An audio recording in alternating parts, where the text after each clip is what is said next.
and History of Chinese Immigrants on Angel Island, winner of the American Book Award in 1980. Lim has worked with past jazz legends such as Max Roach and longtime collaborators John Chang, John Santos, Francis Wong, and Anthony Brown. Flo Hoi Wong, co-founder of San Francisco-based Asian American Women Artists Association, is an artist, poet, and educator. She is a recipient of 3 National Endowment for the Arts Awards and has been a visiting artist at various colleges and universities. She has also been featured in articles and multiple publications. Growing up in Oakland, Chinatown, she spoke her family's ancestral dialect, Hoisan. In 2018, Flo published her art and poetry book, Dreaming of Listening Pomelos, inspired by her childhood. In 2023, Flo is featured in the short film, Drawn from Life, The Creative Legacy of Flo and Wong, commissioned by the San Jose-based contemporary Asian theater scene, and directed by Andy Wong.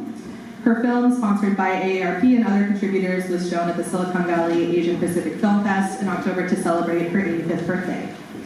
Images from her Oakland Chinatown graphite drawings, 1980 to early 1990s, will be featured on a collaborative mural with Decimundo in Oakland Chinatown, a project of the Oakland Chinatown Oral History Project founded by the Oakland City Council. Nellie Wong has published 4 books: Dreams in Harrison Railroad Park, The Death of Longstein Lady, Stolen Moments, and Breakfast, Lunch, Dinner. Her poems and essays appear in numerous journals and anthologies and at public sites at the San Francisco Municipal Railway. A building at Oakland High School is named after her. Nellie is co-featured in the documentary film Mitie and Nellie, Asian American Poets, and she traveled to China at the first American Women Writers Tour with Alice Walker, Tilly Olson, and Paul Marshall.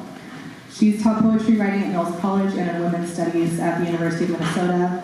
Nellie is the recipient of the 2022 Penn Oakland Reginald Lockett Lifetime Achievement Award. So please join me in welcoming the last Hoisan poets.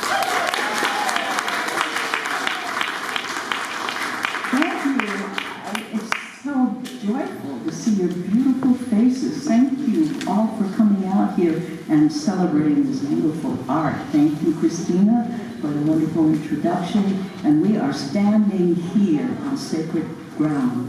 So I want to acknowledge that we are standing on the traditional sacred grounds of the Muwekma Ohlone people. And we know this acknowledgement brings us one step closer to reminding us and our consciousness of the value of Native American spirituality and what it's, like reminding us that we have depleted so many of our resources and minerals that we must change our ways. So let us support our local Native communities and all Native communities at large.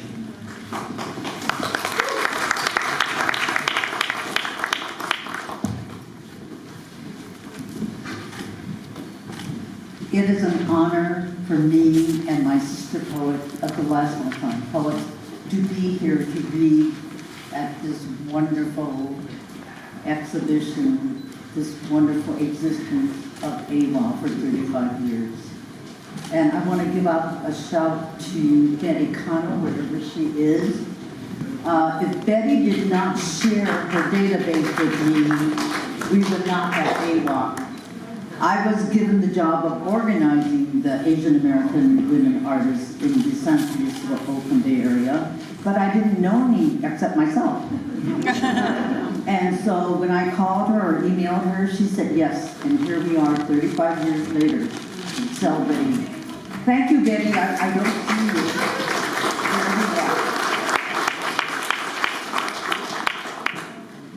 you. Welcome to In the Presence of Collective Histories of Asian American Women Artists at the Berkeley Art Center.